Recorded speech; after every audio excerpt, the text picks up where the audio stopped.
Ikaze nanone mu biganiro byacu hano kuri Panda TV Rwanda. Twongeye twagarutse nanone twagarutse tugiye kumva Robin Ngabo icyo atangaza. Ese Stade Amahoro barayitanze, Stade Amahoro byaranze, bihagaze bite? Nibyo tugiye kumva. Uwo bita Karenzi yamuhamagaye kuri telefone. Reka twumve ese Rayon Sport bihagaze bite mu bundi. Ibi bintu wagira ngo birimo akagambane. Reka twumve Ngabo uko agenda bitangaza. Ese bimeze bite? Reka nge mbahe idonido mwiyumvire. Buriya yo mbivuze mugira ngo se wenda nta fact bifite, nta suruse. Ngabo nk'umuvugizi wa Rayon, reka tu baramutseho muracyasaza imigeri musaba derby ntabwo ukoresheje inshinga itariyo. Ntabwo turimo dusaze imigeri, ntabwo turimo tuyisaba, ahubwo twe tuyisabira kubahiriza amabwiriza n'amategeko yatanzwe na Ligue. Fixtures zikubahirizwa uko zagenwe. Naho gusaza imigeri byaba bimeze nko kubinginga, kubeginga, ntabwo ariko bimeze. Impamvu guhamagaye aho naganiraga, nabonye sinzi niba ari inkuru, niba ariyo cyangwa atari, ariko nabonye murekarama ko mwandikiye Ferwafa musaba Stade Amahoro, amaso akaba yaraheze mu kirere. Herutse kubona uvuga ko mugiye gushyira amatike muri systeme, mwabikoraga ibyo byose mutaremererwa Stade Amahoro. Kimwe mu bijyadukomye mu nkokora kuba tutarashyira amatike muri systeme ni icyo ngicyo. Kuko twebwe ibirimo bivugwa byose, sinzi ngo APR yarasabye ngo bagahindura ibi cyangwa biriya, sinzi ngo Ligue tegereje iki cyangwa hari inama izahuza abandi yigane. Ibyo bintu byose mwumva bimaze iminsi nakwita nk'icumi bivugwa, twebwe ntabwo tubizi kuko nta baruwa n'imwe iri officiel turahabwa igaragaza ko hari impinduka izo arizo zose z'iyi match zihari. Nubwo busabe bwa APR twebwe ntabwo twabumenyesheje, ntabwo babahaye kopi tashwe rwose. Bivuga ko twebwe turimo turitegura match ya APR ku itariki 19 nta gihinduka. Twari dufite icyifuzo cyo gushyira amatike muri systeme ku munsi wo kuwa mbere, ariko bien sûr umuntu abikora uko yamaze kubona ibyangombwa byose birimo na stade. Twandikiye Federation y'umupira w'amaguru mu Rwanda mu cyumweru gishize tuyisaba ko yadusabira stade, niko procedure ikorwa. Ni usaba Federation ikagusabira ministeri. Ministeri y'ugusubije nabwo iremera cyangwa igahakana, ariko nabwo isubiza Federation ikakumenyesha. None rero iyo procedure twarayubahirije uko igomba, ariko twategereje igisubizo turaheba. Biba ngombwa ko mu buryo butari officiel wibariza abantu bawe bo muri ministeri. Abo bantu baratubwira bati iyo baruwa ibasabira stade ntayo turabona, kandi twarabwiye Federation ubwo ntabwo ntekereza haracyari igihe, wenda reka niyo kubyita ishu bye kuba ibintu biremereye, ariko Federation ko bitarabidukoreye ku gihe nabyo biri mu byatukonye mu nkokora byatumye tudahita tulansa amatike ngo abantu batangiye kwigurira. Umunyamabanga wa Federation ariko ntabwo ari mu Rwanda, murimo murakomunika nande muri Ferwafa? Umunyamabanga wa Federation agira office. Expecting ko ubuzima bw'ikigo bukomeza nyuma yo kuba umunyamabanga atari mu Rwanda. Icyo ni kimwe. Icya kabiri, tuna expecting ko umunyamabanga aho yaba ari hose yaba afite uburyo bw'ikoranabuhanga butuma akomeza akazi. Ni ibisanzwe, natwe dukora mu biro, kandi aho umuntu yaba ari hose akomeza imirimo yakoraga, ku buryo twumva ko kuba atari mu Rwanda atari ikibazo. Ariko turimo turakora ibishoboka kugira ngo bikorwe vuba birangire. Warubaje ngo turimo turakommunicating nande, ni ubunyamabanga nyine bafite email y'ubunyamabanga, niyo turimo tugerageza kureba igishoboka kugira ngo bishyirwe ku murongo. Ariko iyo kuri email bidakozwe, hari lobbying, hari guhamagara ubaza, hari communication ishobora gukorwa mu buryo bwinshi. Mwagerageje gutelefona ngo mubaze aho ibaruwa yaheze? Ibyo sindi disclosing, sindi bubivugeho, biri hagati y'ubuyobozi bwanjye n'ubuyobozi bwa Federation. Igihari nuko ibaruwa yacu itageze muri ministeri, kandi yakabaye yaragezeyo. Icyo nicyo tukirimo gupushinga rero ngo turebe biraza gukemuka gute. Ariko byo nk'uko bivuga hari birimo bikorwa kugira ngo birangire bive mu nzira. Ngabo ngira ngo nubwo ubivuga gutyo uti ku ruhande rwa Rayon Sport nta kihari ntacyo tuzi nta baruwa twabonye nta mpinduka tuzi kuri match ariko ngira ngo muba mu itangazamakuru murarikurikirana by'umwihariko wowe urabishinzwe ku munsi w'ejo twaganiraga na Desire ngira ngo ni acting CEO wa body wa Rwanda Premier League yatubwiraga ko hari inama iteganyijwe kuri uyu wa gatanu ikaba ari izafatirwamo umwanzuro w'uko umukino uzaba cyangwa se utazaba ku itariki 19 bashingiye kuri complaint y'umunyamuryango wa Ferwafa wa League ariwe APR wasabye ko ibirarane byakinwa nkuko bikurikirana gutinda kwibaruwa ibasubiza kuri stade ubone bya bifitanye isano no kuba board ya League itarafata umwanzuro niba umukino hari cyangwa udahari. Icyambere iyo umukino washyizwe muri calendrier muri fixtures biba bivuga ngo uwo mukino urahari kugera igihe hubwo hazabonekera ibaruwa ivuga ko uwo mukino wakuweho cyangwa wahinduwe. No kuvuga ngo kugira ubu iyo suspense iri mu bafana ntabwo iri mu nyandiko ntabwo iri mu mategeko. Federation ntabwo ariyo yandikiwe na APR isaba ko haba izo mpinduka handikiwe Rwanda Premier League. Ako Rwanda Premier League babizi ko gikorana na Federation ifite mandate nibyo ariko barakorana iracyari anda Ferwafa. Ndagasubiramo ko kantu no kuvuga ngo kugira ubu ngubu aho duhagaze ubu match ya Rayon Sport na APR yo ku itariki 19 irahari kugera igihe wenda hari bukorerwa izindi mpinduka hakaba indi revised fixtures cyangwa se revised calendar ku nshuro ya kabiri kuko iyo twari dufite nayo yari revised ya gatatu yaba ari ya gatatu kugera igihe hari bubizo mpinduka tutifuza ko zaba twembi ariko mu gihe zitaraba turacyakonsideringa fixtures zashize. Urugero andi ma equipe usibye iki kibazo kiri hagati yacu kiri hagati ya APR League Gasogiri Rayon Sport izo zose zirimo zenguruka kuri iriya match nyine izindi kipe zirimo ziritegura imikino uko bisanzwe urundi rwo rwego natwe turimo twitegura umukino wacu na APR ku itariki 19 kugira igihe izo mpinduka zaza. Ferwafa rero sinzi impamvu ya considering ibaruwa ya APR igatuma itadusabira stade kandi iyo baruwa ya APR itarasubizwa yemererwa cyangwa ihakanirwa. Ndumva ibyo ngibyo Ferwafa itabikora ku buryo kubona byinshi nabisobanura aho byangora.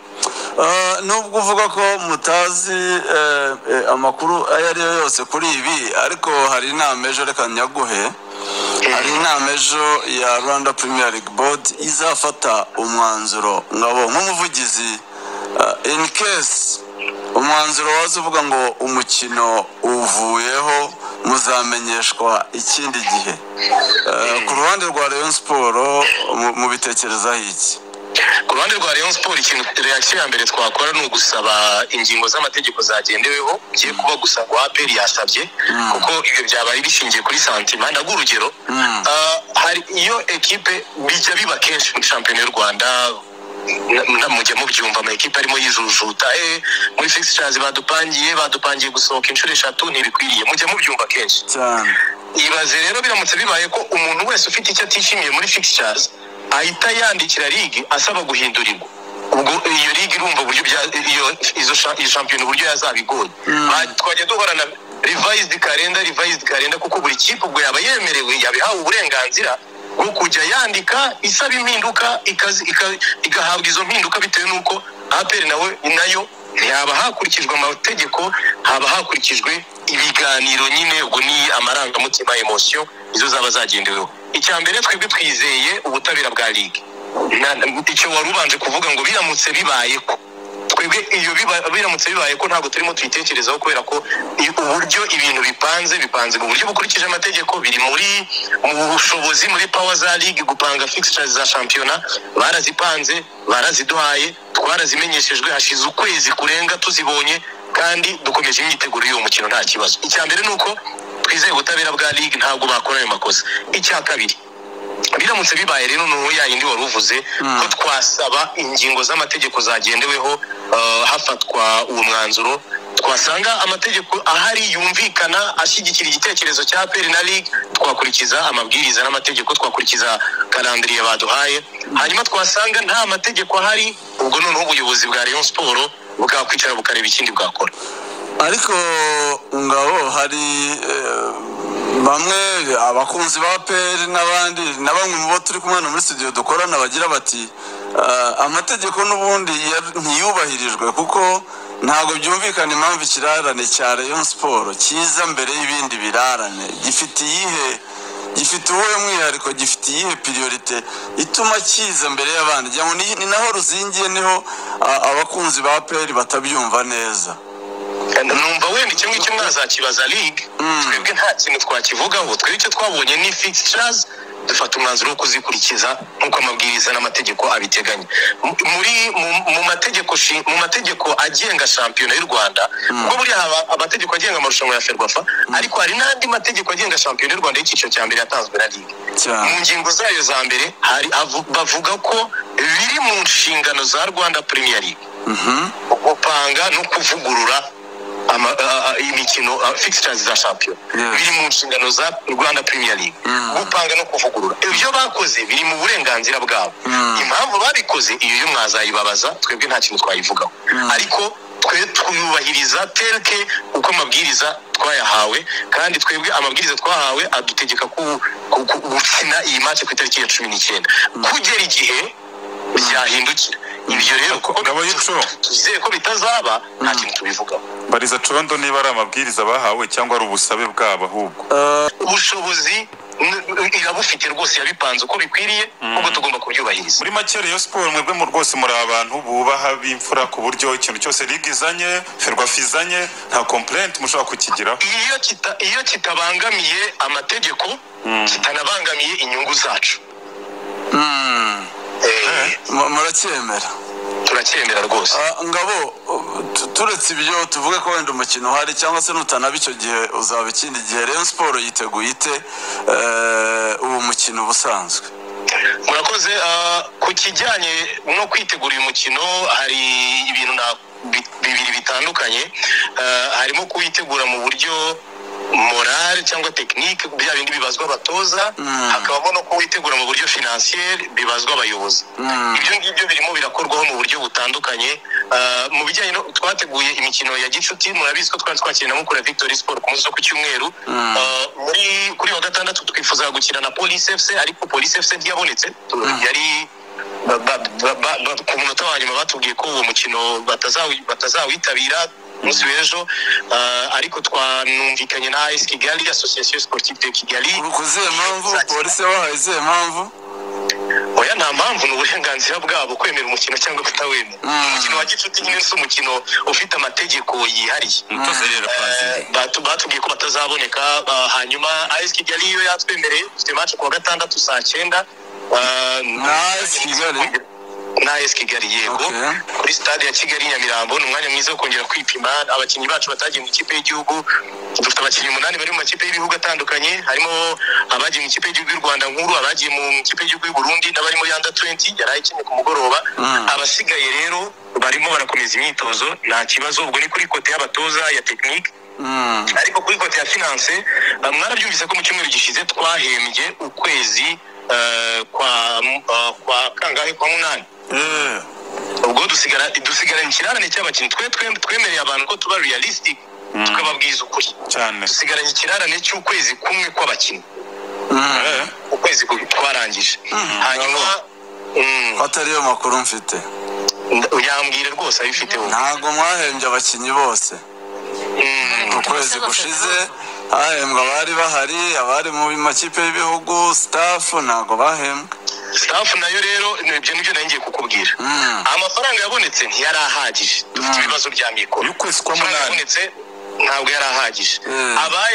Ibyo ni ibintu byaganiriweho. Kapiteni wa ekipe Kevin Muhire ari mu baganiriye n'ubuyobozi bwa ekipe, babyumvikanaho uburyo ayo mafaranga agomba kuba splitted cyangwa se agomba kugabanywa mu bahembwa. Hanyuma twateguye umukino wa Mukura, hari ayavuyemo. Twateguye umukino wa AS Kigali, hari azavamo. Ibyo byose birimo birakorwa kugira ngo byibura icyo kibazo cy'imishahara kuri staff, ku bakinnyi, ku bakozi kigende kigira uburyo cyoroha. Hanyuma turanakangurira abareyo kwitabira umukino wa AS Kigali.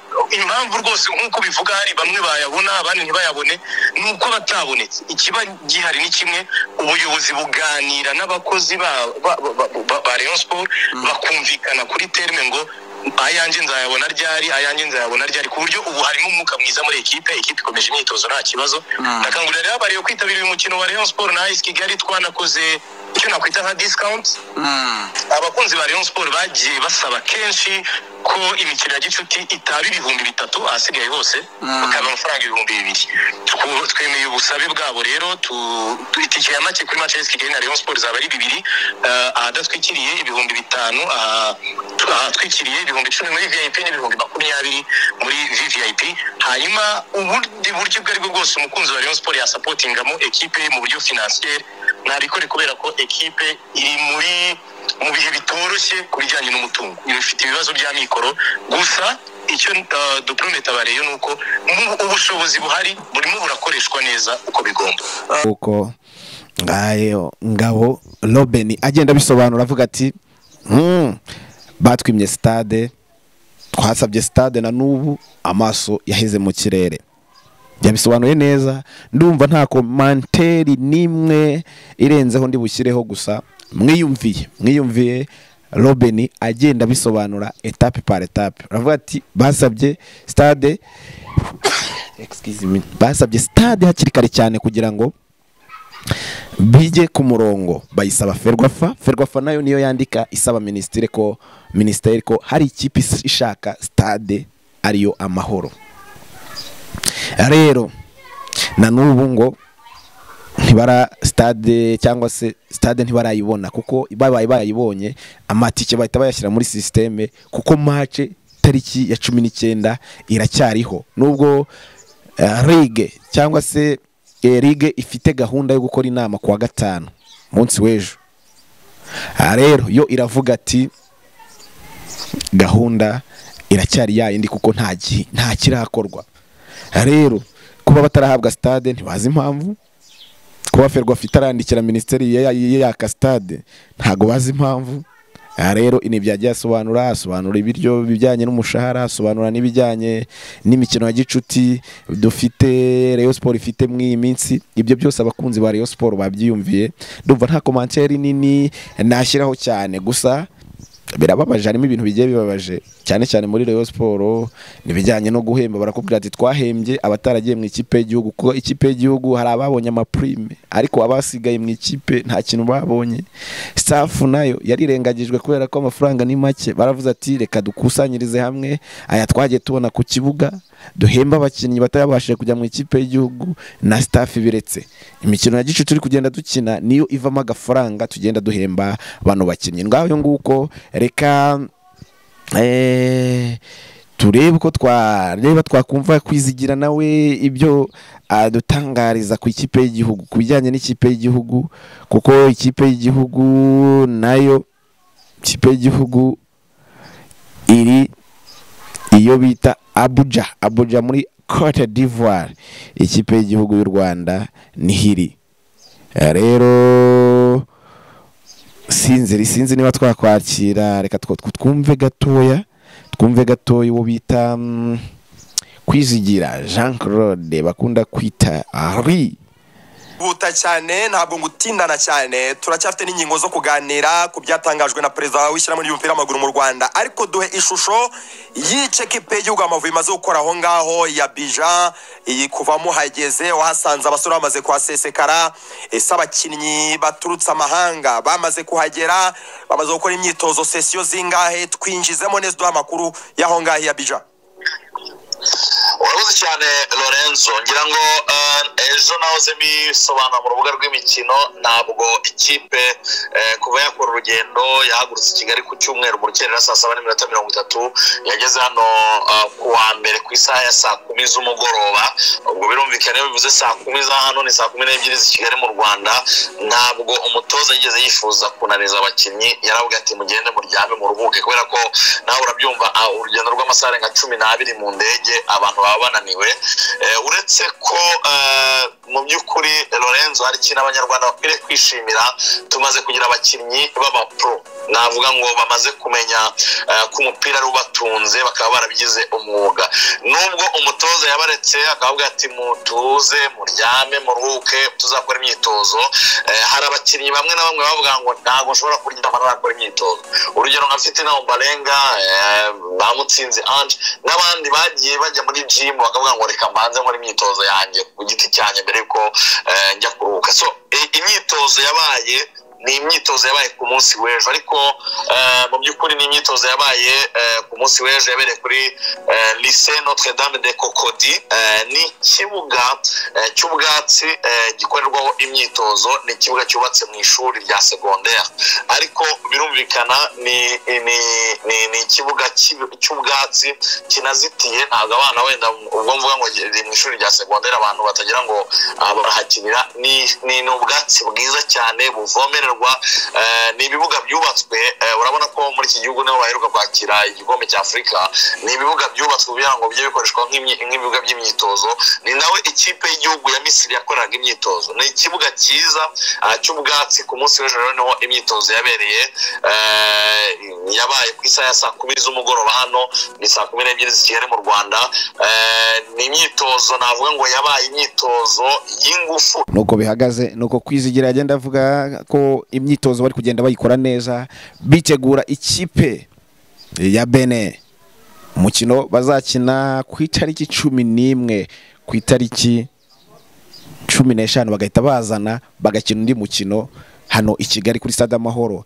nuko bihagaze nuko bimeze nuko bitwaye ikipe y'igihugu Amavubi iriteguye neza nyuma yo gukora urugendo rw'amasaha menshi kugira ngo igene ya Abidjan muri Cote d'Ivoire yamaze kuhagera rero imeze neza iri gukora ibyitozo neza abakinnyi bameze neza bose bameze neza gusa nta kibazo bafite bariteguye ubona ko n'ikizere cyazamutse cyane mu bakinnyi b'ikipe y'igihugu Amavubi rero tubifuriza insinzi tubabwira ati insinzi nziza mwitegure neza kandi muzaduhe insinzi muzagaruke amahoro nicyo twagenda tubabwira kandi mu by'ukuri babikore bashyizeho umutima kuko ni ikipe y'igihugu ni ikipe y'abanyarwanda rero icyo nababwira iyi ni Panda TV Rwanda narababwiye ngo udukuru tundi tugenda ducaracara hiryo ahantu tutageze ahantu tutashobora kugera tutubakubita kuri telefone aho twumva hari inkuru cyane cyane izivuga ku ikipe y'igihugu